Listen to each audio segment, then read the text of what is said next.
Hello friends, मैं हूं Ishan Patil and I am welcoming you to my channel the undescribed. I hope कि आप सभी सेफ होंगे, बढ़िया होंगे, हेल्दी होंगे, फिट होंगे, बिकॉज अभी जो टाइम चल रहा है कोरोना का, it is not at all good.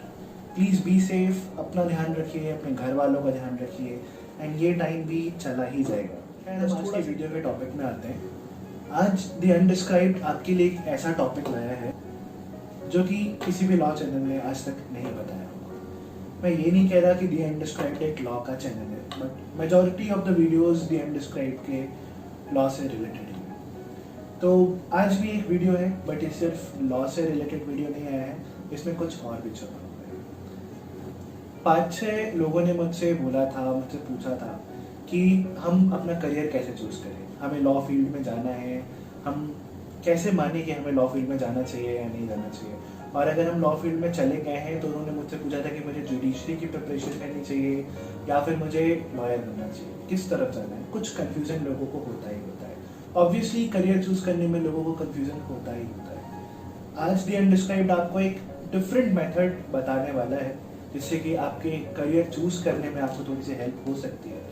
अगर आप 12th कर चुके हैं एंड आप क्लैट के एग्जाम का वेट कर रहे हैं, बट स्टिल आपके मन में कहीं ना कोई डाउट है कि आपको लॉ फील्ड में जाना चाहिए या नहीं, तो ये वीडियो ज़रूर आपके लिए है।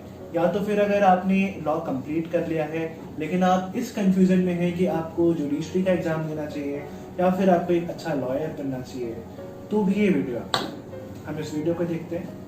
आज का जो हमारा टॉपिक है, how to choose your career with astrology. Legal field के करियर की बात हम करने वाले हैं कि लॉ फील्ड में अगर आप करियर बनाना चाहते हैं तो आपके हॉरोस्कोप चार्ट में, यानी कि आपकी कुंडली में ऐसी कौन कौन सी बेसिक मेन बातें होनी चाहिए। अगर वो हैं तो आप डिसाइड कर लें कि हाँ आपको लॉ फील्ड में जाना चाहिए, या तो फिर आपको एक अच्छा लॉयर या आप एक अच्छे जज बनेंगे ही बनेंगे। आपको एक अच्छा लॉयर बनना चाहिए या एक जज बनना ही चाहिए। मैं बहुत बेसिक तरीके से बताऊंगा, ऑब्वियसली बिकॉज आप में से बहुत सारे लोगों का एस्ट्रोलॉजी का नॉलेज नहीं होगा, तो मैं बेसिक तरीके से अपनी तरफ से ट्राई करूँगा कि मैं पूरी कोशिश करके आपको समझा सकूँ। तो हम स्टार्ट करते हैं। देखिए, बहुत सारे लॉयर्स आपने देखे होंगे जो कि बहुत कम पैसा जमा पाते हैं, जिनकी इनकम बहुत अच्छी नहीं होती है, सर्वाइविंग कंडीशन भी बहुत अच्छी नहीं होती। एंड कुछ लॉयर्स ऐसे होते हैं जो बाद में जाके हाई कोर्ट जजेस एंड सुप्रीम कोर्ट जजेस बन जाते हैं, या तो फिर अगर वो प्रैक्टिस भी करते हैं तो फिर लाखों रुपए कमाते हैं, पर डे का लाखों रुपए कमा लेते हैं। तो हम आज ऐसे कुछ प्लैनेटरी पोजीशंस एंड कॉम्बिनेशंस की बात करने वाले हैं। अगर वो आपकी कुंडली में प्रेजेंट हो तो आप समझ लीजिए कि लॉ की फील्ड आपके लिए ही है।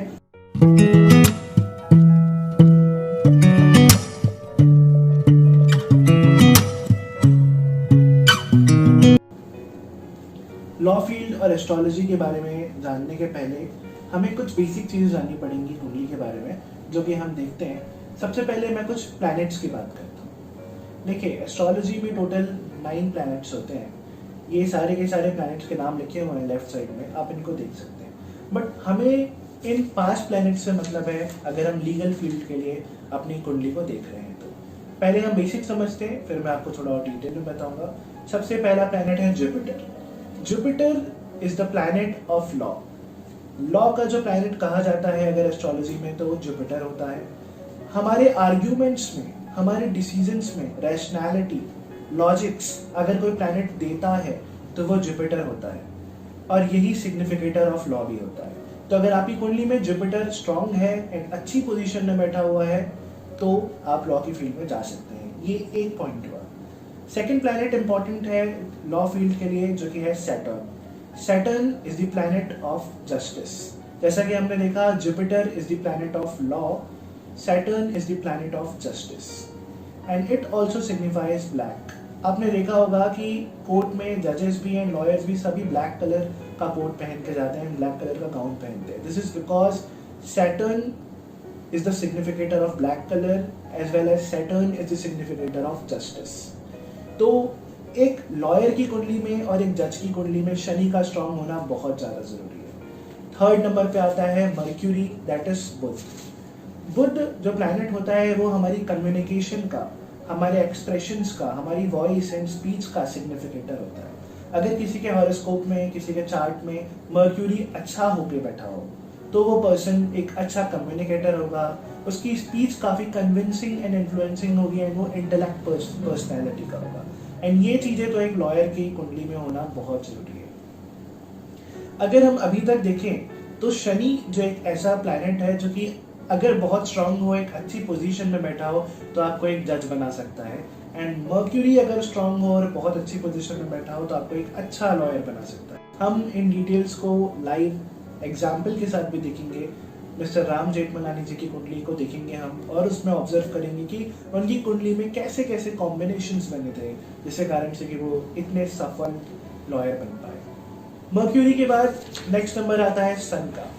सन सबसे डिफरेंट प्लैनेट है। सन फेम का, नेम का एंड गवर्नमेंट में हायर पोजीशन का कारक होता है। इसका सन अच्छा होगा, ऑब्वियसली उसका नाम बहुत होगा, उसको फेम बहुत मिलेगा और गवर्नमेंट में एक अच्छी पोजीशन मिल सकती है। एंड फिफ्थ प्लैनेट जो कि इंपॉर्टेंट है that is Mangal. Mangal is a significator of magistrate. अगर मंगल स्ट्रांग हुआ आपकी कुंडली में एंड अच्छी पोजीशन में बैठा है तो आप एक मजिस्ट्रेट बन सकते हैं, एक अच्छे क्रिमिनल लॉयर भी बन सकते हैं, बिकॉज मैक्सिमम क्रिमिनल लॉयर्स की कुंडली में मंगल स्ट्रांग रहता है, सिविल लॉयर्स की कुंडली में मंगल वीक रहता है। तो ये तो हमने कुछ प्लैनेट्स की बात करी। अब हम प्लैनेट के बाद कुछ हाउसेस के बारे में बात करते हैं। ठीक है, एस्ट्रोलॉजी का ये एक हॉरोस्कोप चार्ट है। इसमें टोटल 12 हाउसेस होते हैं। ये जो आपको एक एक स्क्वायर टाइप का जो भी बॉक्स दिख रहा है वो एक हाउस होता है। एंड यहाँ पे नंबर डले हुए हैं 1 से लेके 12 तक। ये सारे जो भी नंबर हैं रिस्पेक्टिव हाउसेस को बताते हैं। आप इनको समझिएगा कि जो सबसे टॉप में बीच वाला जो है वो नंबर 1 है, फिर उसके हम लेफ्ट में गए या आपकी तरफ से देखा जाए तो लेफ्ट में ही गए, सेकंड, थर्ड, फोर्थ, फिफ्थ, ऐसे करते करते पूरे 12 हाउसेस आ गए। एंड ये हाउसेस के नाम होते हैं फर्स्ट हाउस, सेकंड हाउस से लेके 12 हाउसेस तक। इसमें से कुल 6 ऐसे हाउसेस हैं जिनका स्ट्रांग होना आपकी कुंडली में बहुत ज़रूरी है। और अगर वो अच्छे से स्ट्रांग हो गए या उनमें से 6 में से 2-3 हाउसेस भी आपके स्ट्रांग हैं तो आप एक अच्छे लॉयर है, एक अच्छे जज बन सकते हैं। फर्स्ट हाउस, सबसे पहले तो ये फर्स्ट हाउस जो कि हमें दिख रहा है, जिसको की स्ट्रांग होना इसलिए ज़रूरी है बिकॉज फर्स्ट हाउस आपकी पर्सनैलिटी का, आपके कॉन्फिडेंस का एंड आपके वे ऑफ रिप्रेजेंटेशन का कारक होता है, सिग्निफिकेटर होता है। अगर आपका फर्स्ट हाउस स्ट्रांग हुआ तो आपकी कॉन्फिडेंस बहुत अच्छी रहेगी, आप किसी को भी इन्फ्लुएंस कर पाएंगे अपनी बातों से और कोई भी नया चीज़ लेने से डरेंगे नहीं। सेकंड हाउस, जैसा कि हमने मर्क्यूरी प्लैनेट के बारे में बात करी थी कि वो कम्युनिकेशन स्किल, इन्फ्लुएंसिंग पर्सनैलिटी का सिग्निफिकेटर होता है, वैसे ही सेकंड हाउस भी कम्युनिकेशन एंड स्पीच का सिग्निफिकेटर हाउस होता है। Then comes to the sixth house. Sixth house is the house of litigation. जो लॉयर्स होते हैं उनकी कुंडली में सिक्स्थ हाउस का कनेक्शन होना 10th हाउस से बहुत जरूरी है, बिकॉज लॉयर्स को लिटिगेशन का ही काम करना रहता है। जजेस के लिए सिक्स्थ हाउस उतना स्ट्रांग होना या 10th हाउस से उसका कनेक्शन होना जरूरी नहीं है। 10th house, now coming to the 10th house, 10th house is the house of profession, is the house of career. जो भी आप करियर चूज करना चाहते हैं उस करियर को, उस प्रोफेशन को एस्ट्रोलॉजर्स 10th हाउस से देखते हैं कि आपका करियर क्या हो सकता है या क्या होना चाहिए। 9th house, 9th house is the house of justice. जैसा कि हमने देखा था शनि को, सैटर्न को, जो कि प्लैनेट ऑफ जस्टिस है, उसी तरीके से जो 9th हाउस है ये भी हाउस ऑफ जस्टिस है। अगर सैटर्न का कनेक्शन 9th हाउस से हो गया तो फिर आप समझ लीजिए कि ये इंसान एक बहुत अच्छा लॉयर या बहुत अच्छा जज बन सकता है। Next is 11th house. 11th house हमारी इनकम का हाउस होता है। जैसा कि मैंने बताया आपको 10th हाउस हमारे प्रोफेशन का हाउस होता है, वहाँ से हम प्रोफेशन या फिर करियर डिसाइड करते हैं। 11th हाउस से इनकम देखी जाती है कि इस पर्टिकुलर पर्सन की इनकम कैसी रहेगी, बहुत अच्छा कमाएगा, नॉर्मल कमाएगा, मीडियम कमाएगा, कैसा कमाएगा। तो अगर जो भी हमने प्लैनेट्स का भी डिस्कशन किया था, जुपिटर, सैटर्न, मर्क्यूरी, सन, मार्स, और ये जो 6 हाउसेस है, first house, second house, 6th house, 9th house, 10th house and 11th house, अगर इनका आपस में कुछ कॉम्बिनेशंस बन जाते हैं एंड वो अच्छी पोजीशन में रहते हैं तो ज़रूर ये समझ जाइए कि आपके अंदर एक लॉयर बनने के या एक जज बनने के या एटलीस्ट लॉ फील्ड में जाने का योग तो हो ही रहा है। इस चीज़ को समझने के लिए मैं आपको थोड़ा सा और हिंट करता हूँ। अगर आप चाहें तो आप गूगल में जाके कोई भी एस्ट्रोलॉजी का आप वेबसाइट खोलिए, जैसे कि एस्ट्रोसेज हो गया, एस्ट्रो सेज में जाके आप अपने डिटेल्स डालिए, आपका name, place, date of birth and time of birth. सबसे पहले जो एक चार्ट खुलेगा, एक चार्ट ओपन होगा, वहां पे लिखा होगा लग्न कुंडली या फिर लग्न चार्ट। हम ये जो डिस्कशन कर रहे हैं ये लग्न चार्ट के बेसिस पे कर रहे हैं कि लग्न चार्ट में प्लैनेटरी पोजीशंस कैसी होगी आपकी और लग्न चार्ट में हाउसेस कैसे होंगे। तो जो भी मैंने आपको बताया कि ये प्लैनेट्स आपके अगर इन हाउसेस से कॉम्बिनेशन बना रहे हैं तो फिर जरूर आपकी कुंडली में ये योग है कि आप एक अच्छे लॉयर बन सकते हैं या लॉ फील्ड में जा सकते हैं। मैं समझ सकता हूँ कि आपको हो सकता है ये सब बताने में, ये सब समझने में डिफ़िकल्टीज हो रही होंगी, कठिनाइयाँ जा रही होंगी। उसके लिए मैं यही बोलूँगा आपको कि आपको अगर प्रॉब्लम्स आ रही है समझने में तो आप किसी प्रोफेशनल एस्ट्रोलॉजर की हेल्प ज़रूर लीजिए एंड प्रोफेशनल एस्ट्रोलॉजर से यू कैन कॉन्टैक्ट। अब मैं कुछ ऐसे कॉम्बिनेशंस की बात करूँगा। अगर वो कॉम्बिनेशंस आपके हॉरोस्कोप में प्रेजेंट है यानी कि लग्न कुंडली में तो फिर डेफिनेटली आपको लॉ फील्ड में जाना चाहिए और आप एक अच्छे लॉयर या जज बन सकते हैं। सी फर्स्ट इज सैटर्न। अगर सैटर्न का connection 9th house, 10th house and 11th house से हो रहा हो, यानी कि सैटर्न अगर 9th house, 10th house and 11th house में प्लेस्ड हो तो फिर आप समझ लीजिए कि आपकी कुंडली में लॉ फील्ड का ही करियर अच्छा रहेगा और आप उसी फील्ड में रहेंगे। सेकेंडली जुपिटर भी अगर 9th house, 10th house and 11th house से कनेक्शन कर रहा हो, यानी कि 9th हाउस, 10th हाउस या 11th हाउस में बैठा हो तो आप समझ लीजिए कि आपकी कुंडली में लॉ के अच्छे योग हैं, आपको लॉ की फील्ड में जाना चाहिए।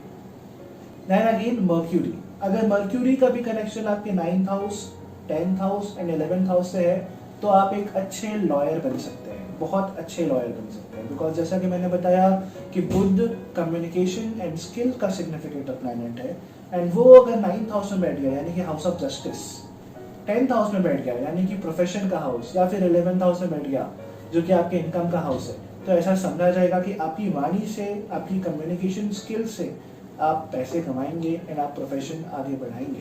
एंड कम्युनिकेशन के लिए सबसे अच्छा प्रोफेशन है लॉयर का। नेक्स्ट इज मंगल अगर आपकी कुंडली में 10th हाउस से एसोसिएटेड है तो फिर आप एक अच्छे जज बन सकते हैं, बहुत अच्छे जज बन सकते हैं। बिकॉज मंगल बेसिकली मजिस्ट्रेट का सिग्निफिकेटर है और अगर वो 10th हाउस से कनेक्शन रखता हो तो आप एक जज बहुत अच्छे बन सकते हैं। एंड एक लास्ट और इम्पॉर्टेंट कॉम्बिनेशन मैं आपको बताना चाहूँगा यहाँ पे, अगर 10th हाउस का और 6th हाउस का या फिर 9th हाउस का एंड 6th हाउस का कोई कॉम्बिनेशन बनता है तो ऐसा व्यक्ति एक बहुत अच्छा लॉयर, एक बहुत अच्छा जज बन सकता है। Because 10th house is the house of profession and 6th house is the house of litigation. अब हम मिस्टर राम जेठमलानी जी की कुंडली को ऑब्जर्व करते हैं। राम जेठमलानी जी को कौन नहीं जानता, हर कोई जानता है। He was a famous and renowned advocate, सब कोई जानते हैं उनको। तो उनकी कुंडली के बारे में मैं कुछ डिस्कशन कर लेता हूँ जिससे हमें थोड़ा सा प्रैक्टिकलिटी का भी आइडिया मिल जाएगा। उनकी कुंडली को अगर आप देखेंगे तो ये आपके सामने उनकी कुंडली आ रही है। उनकी कुंडली में जो लग्न आ रहा है वो है मकर लग्न, जहाँ पे फर्स्ट हाउस है वहाँ पे 10 नंबर डला हुआ है, यानी कि 10 नंबर यानी कि मकर यानी कि कैप्रिकॉर्न, यानी कि कैप्रिकॉर्न उनका लग्न था। और जो लॉर्ड है कैप्रिकॉर्न का वो शनि होता है।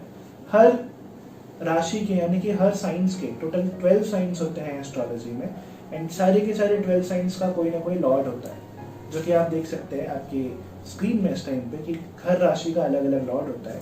तो 10 नंबर यानी कि कैप्रिकॉर्न उसका लॉर्ड होता है शनि और वो इनकी कुंडली में 9th हाउस में बैठा हुआ है। सी 9th हाउस और शनि का कनेक्शन। सेकंड, बुध इनकी कुंडली में 9th हाउस में बैठा हुआ है। अगेन हम देख सकते हैं शनि और बुध दोनों 9th हाउस में बैठ गए हैं एंड बुध 6 नंबर पे यानी कि वर्गों में कन्या राशि में उच्च का होता है। उच्च का बुध शनि के साथ 9th हाउस में बैठा हुआ है, बहुत अच्छा योग बना रहा है इनको लीगल फील्ड के लिए। देन बृहस्पति यानी कि जुपिटर इनकी कुंडली में 10th हाउस में बैठा हुआ है, जहाँ पे 7 नंबर लिखा हुआ है। 7 नंबर लिखा होना यानी कि 7 नंबर वहां पे राशि लिखी हुई है, राशि लिब्रा है, यहाँ पे राशि लिब्रा है एंड बृहस्पति 10th हाउस में बैठा हुआ है। जैसा कि हमने अभी इंपॉर्टेंट कॉम्बिनेशंस के बारे में पढ़ा था कि बृहस्पति जब 10th हाउस में, 9th हाउस में, 11th हाउस में बैठता है तो एक अच्छा कॉम्बिनेशन बनाता है, तो यहाँ पे वो भी प्रेजेंट है। अगेन अब आप 6th हाउस को देखिए। 6th हाउस में 3 नंबर डला हुआ है यानी कि number which is given over there is 3। 3 number का जो लॉर्ड है, 3 नंबर राशि का, मिथुन राशि का, जेमिनाई का जो लॉर्ड है वो है बुध, और वो 9th हाउस में बैठा हुआ है। सी अभी हमने कॉम्बिनेशन पढ़ा था कि अगर 6th हाउस और 9th हाउस का या 6th house and 10th house का कॉम्बिनेशन बनता है तो ऐसे व्यक्ति के लिए भी लॉ फील्ड बहुत अच्छी है। तो हमने देखा मिस्टर राम जेठमलानी जी की कुंडली में कितने अच्छे अच्छे योग बन रहे हैं। एंड मिस्टर राम जेठमलानी की कुंडली में शनि 9th हाउस में बैठा हुआ है, बुध उच्च का होके 9th हाउस में बैठा हुआ है, बृहस्पति 10th हाउस में बैठा हुआ है, एंड 6th हाउस का लॉर्ड 9th हाउस में बैठा है, यानी कि 6th एंड 9th का कनेक्शन बना रहा है। फ्रेंड्स, आई नो कि ये टॉपिक थोड़ा सा डिफिकल्ट लग रहा होगा आपको, मैंने अपनी तरफ से पूरी कोशिश करी है इसमें सिंप्लिसिटी लाने की, बट अगर कहीं पे भी मैं उसको सिंप्लीफाई करने में नाकाम रहा हूँ या नहीं कर पाया हूँ तो प्लीज़ आप मुझे कमेंट कर सकते हैं, मैं आपके कमेंट्स का रिप्लाई ज़रूर करूँगा। एंड एक और चीज़, थ्योरी ऑफ एस्ट्रोलॉजी एक इंस्टाग्राम चैनल है जहाँ पे एस्ट्रोलॉजिकल कंसल्टेंसीज प्रोवाइड की जाती हैं। मैंने स्पेशली रिक्वेस्ट करी है उनसे, अगर आप में से कोई भी अपने करियर को लेके कंफ्यूज है और जानना चाहता है कि आपको लॉ फील्ड में करियर बनाना चाहिए या तो फिर आपको जुडिशरी में जाना चाहिए या फिर आपको लिटिगेशन करनी चाहिए, और आप जो मैंने बताया उससे देखने के बाद आपको लगता है कि आपको थोड़ा और डीप नॉलेज चाहिए, तो आप उनको कांटेक्ट कर सकते हैं। ये जो नंबर नीचे फ्लैश हो रहा है ये थ्योरी ऑफ एस्ट्रोलॉजी का नंबर है, या तो आप इंस्टाग्राम के चैनल में जाके उनसे बात कर सकते हैं एंड आप उनको कोड बता सकते हैं हमारा, जो कि है दी अनडिस्क्राइब्ड। आपने जब उनको ये कोड बताएंगे आप तो आपको वहाँ पे हैवी डिस्काउंट मिलेगा, एंड आई होप कि आपको वो लोग सेटिस्फाई कर पाएंगे in terms of your astrological consultancy, and आपको आपकी चीज़ों का आंसर मिलेगा। एंड वैसे भी अभी लॉकडाउन लगा हुआ है, बाहर आप किसी अपने ओरिजिनल पंडित जी, जो भी आपके फैमिली के पंडित जी हो, आप उनके पास भी जा सकते हैं, लेकिन लॉकडाउन के टाइम पे ये सेफ नहीं है कि आप घर से बाहर निकलें, और घर में बैठे बैठे अगर आप ऑनलाइन यानी डिजिटल प्लेटफॉर्म के थ्रू अगर आप किसी एस्ट्रोलॉजर को कंसल्ट कर सकते हैं तो आई गेस वो ज़्यादा बेटर रहेगा instead of going to your family astrologer, उनके पास जाने के कंपैरिजन में। बाकी rest is your choice, but according to me मैंने ट्राई किया कि मैं आपके करियर को कैसे चूज करना है, लॉ फील्ड में हमें जाना है या नहीं जाना है, इसको एस्ट्रोलॉजिकली समझा सकूं। अगर आपको कुछ भी प्रॉब्लम हो तो प्लीज़ आप कमेंट कीजिए एंड मुझे बताइएगा। थ्योरी ऑफ एस्ट्रोलॉजी में जाने का एक और फ़ायदा है कि वहाँ पे आपको अनलिमिटेड टाइम मिलेगा, आपके टाइम में कोई लिमिटेशन नहीं रहेगी, आपको जितनी देर बात करनी है अपने पर्टिकुलर क्वेश्चन के बारे में, जब तक आपको वो समझ में नहीं आ जाता तब तक आप उनसे बात करते रहिए, अपनी क्वेरीज सॉल्व करते रहिए। Thank you so much friends. आपको मेरा आज का टॉपिक कैसा लगा प्लीज़ कमेंट कीजिएगा, एंड मुझे ये भी बताइए कि फ्यूचर में आपको कौन से टॉपिक्स पे वीडियो देखना है।